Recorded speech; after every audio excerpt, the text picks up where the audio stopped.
All right, everybody, welcome to the video for lesson number 9, putting it all together. So in the opening exercise of today's lesson, we notice we have a Regents Prep question. This question is actually from this chapter. So if you remember back in lesson number 3, we learned how to divide a segment proportionally. So to do this, we can do it either graphically or algebraically. I'm going to show you how to do it graphically because I think that's the easier way of doing it. So if I have -4, 5, that's point R. And I have 620. 620 is going to be way off this scale. So we have to do something here. So instead of graph paper, let's just do a sketch.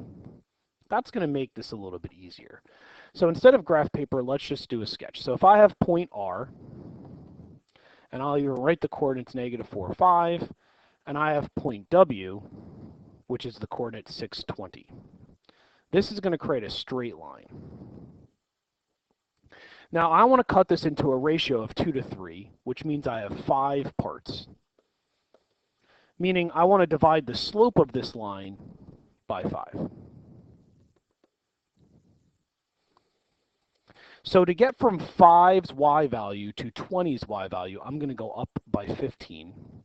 To go from -4 to +6, I'm going to go over 10. So my slope is going to be 15 over 10. Well, if I want to divide it into 5 equal parts, I want to divide 15 by 5, which gives me 3, and 10 by 5, which gives me 2. Meaning, to divide the segment into parts, I'm going to go to the right 2 up 3. So if I start at -4, and I go to the right 2, I'm at -2. And if I start at 5 and go up 3, I'm at the point -2, 8. Notice I'm doing this even without graph paper.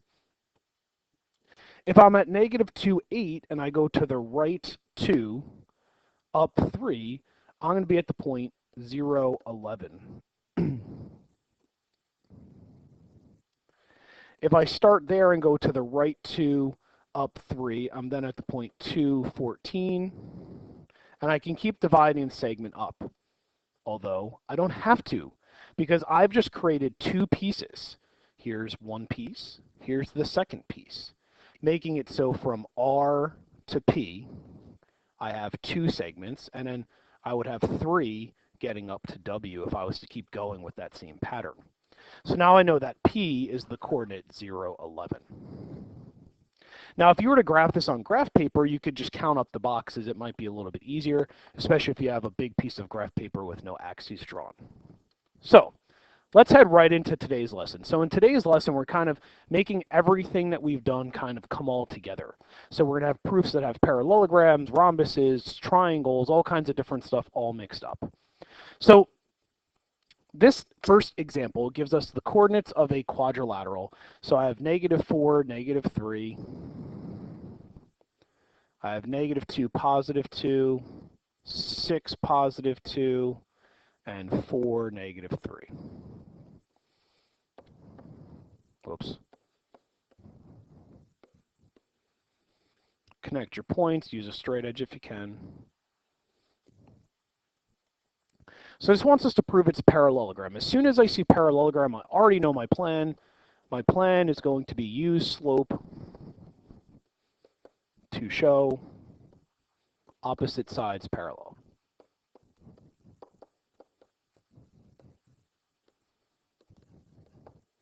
So I have to find the slope of AB, the slope of BC, which I already know is 0, the slope of CD, and the slope of AD, which I already know is 0.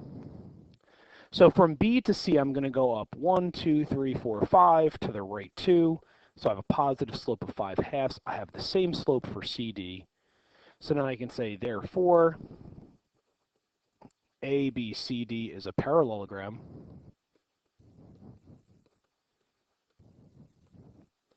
Because AB is parallel to CD and BC is parallel to AD. The second part of this question says point N lies on segment BC such that triangle CDN is an isosceles triangle. State the coordinates of point N and prove quadrilateral A, B, and D is an isosceles trapezoid. So we have to find point N. Point N is somewhere on BC, so it could be any of these points. But I want to make it so that it's the same length as CD. Why CD? Well, it's going to be hard for me to make it the length of anything that's a piece of BC. So the distance from C to D can be found by saying I'm going to change my x values by 2 and change my y values by 5. So if I use slope, I can go to the left 2, up 5, and make this point N. If I connect those 2 points, I now have just made an isosceles triangle. Now I can prove that by finding the distance of ND and CD, but it doesn't ask me to prove that. It just asks me to show it. So I can essentially do my whole distance formula here thing twice, but I don't have to. Now, the next part of this question says to prove that quadrilateral A, B, and D is an isosceles trapezoid. So I need a plan. All right, first I got to say the coordinate of N. N is the coordinate of 2, 2. So here's my plan. I'm going to use slope to show one set of sides parallel. That helps me prove that it's a trapezoid. Then I'm going to use distance to show two sides congruent. Now, since I already have the slopes, I have the slope of AD, and BN is the same slope as BC. I don't have to show slopes anymore. I already did it. It's up here on the top. So I can say, therefore, A, B, and D is N, or not N, is a trapezoid because BN is parallel to AD. So within the problem, I've already shown those slopes, so I don't have to show them again. Now I just need the distance formula.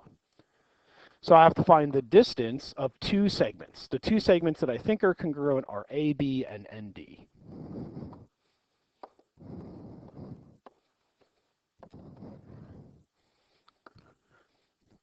We've done a lot of distance formula here, so we should be comfortable with it. So the x value of A and B are -4 and -2. So I have a -4 minus negative, so +2 squared. And the y values are -3 and +2. So I'm going to wind up having d of AB is the square root of 29. I then can do the same thing for ND. So the x values are 4 and 2. So I'm going to say 4 minus 2 squared. The y values are -3 and +2, which also gives me the square root of 29. Because both of those segments are congruent, I can then say, therefore, trapezoid, I have to say it's a trapezoid, A, B, and D is isosceles because AB is congruent to ND.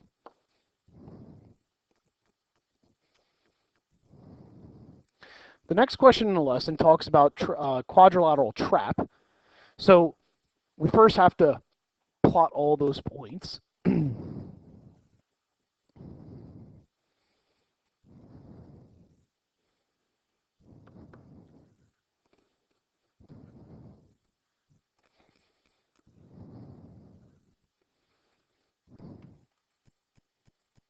It then says, prove quadrilateral trap is a trapezoid, but not an isosceles trapezoid.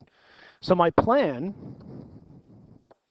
I'm going to use slope to show two sides parallel. And then I'm going to use distance to show two sides are not congruent. So for a trapezoid, all you have to do is two slopes. So I need the slope of TR, and I need the slope of PA. Why? Because those look like the parallel segments. I might be wrong. I don't think I am, but I might be. So if I go from T to R, I'm going to go down 2 to the right 2, negative 2 over 2, which tells us negative 1.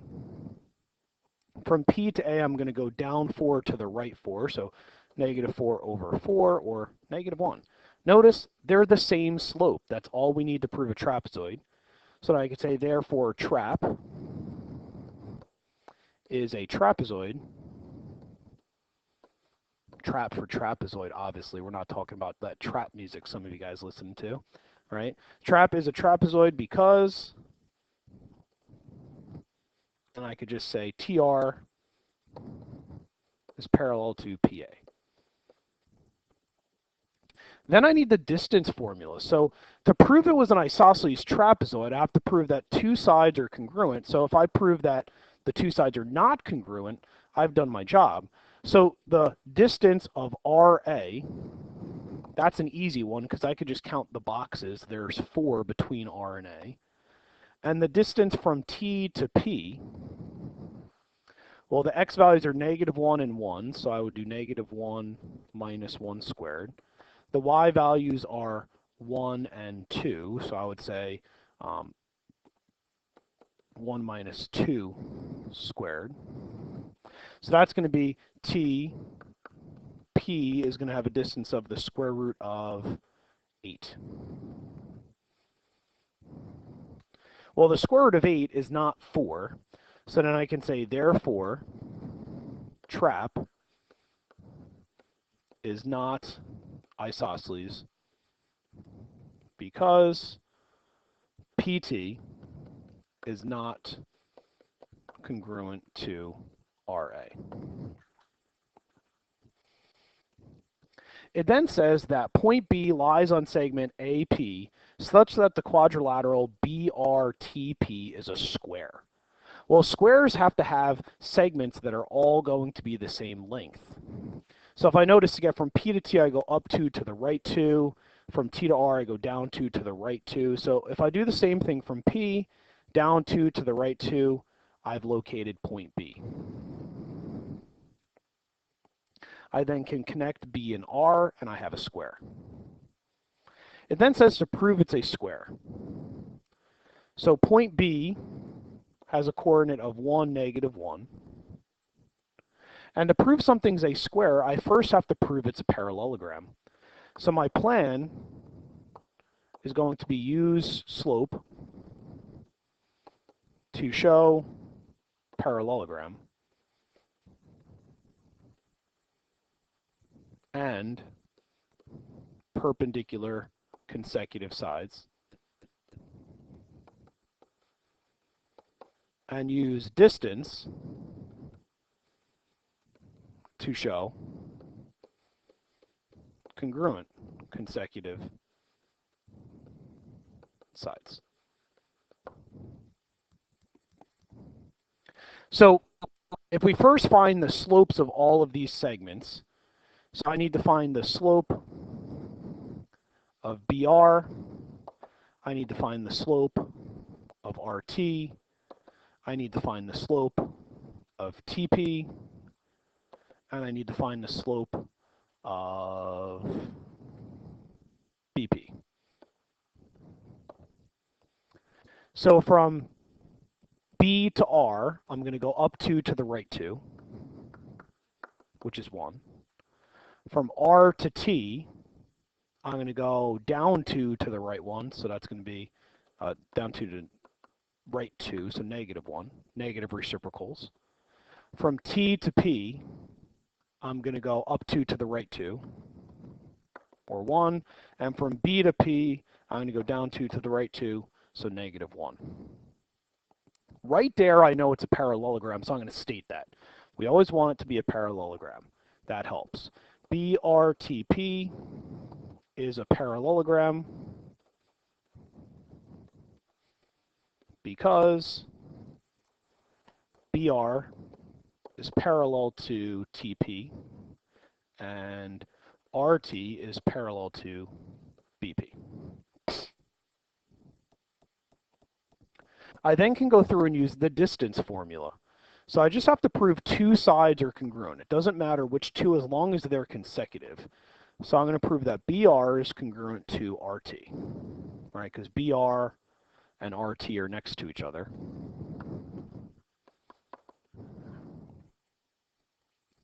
So from B to R, I notice the x values go from 1 to 3. So I would say 3 minus 1 squared. And the y values go from -1 to +1. So -1 minus 1 squared, which is going to give me a distance of BR of the square root of 8. Same thing for RT.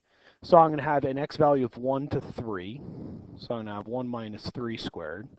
And y values of 1 to 3. So I have 1 minus 3 squared. So the distance of RT is going to be also the square root of 8. So now that I know consecutive sides are congruent, I have the slopes to prove perpendicular. I then can say, therefore, parallelogram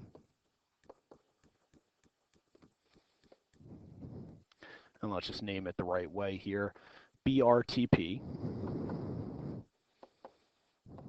is a square because consecutive sides are congruent,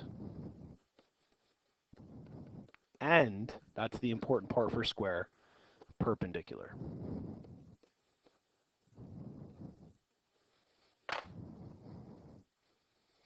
Example 3 will be on the next video because this one's getting a little bit long, so make sure you watch both, please.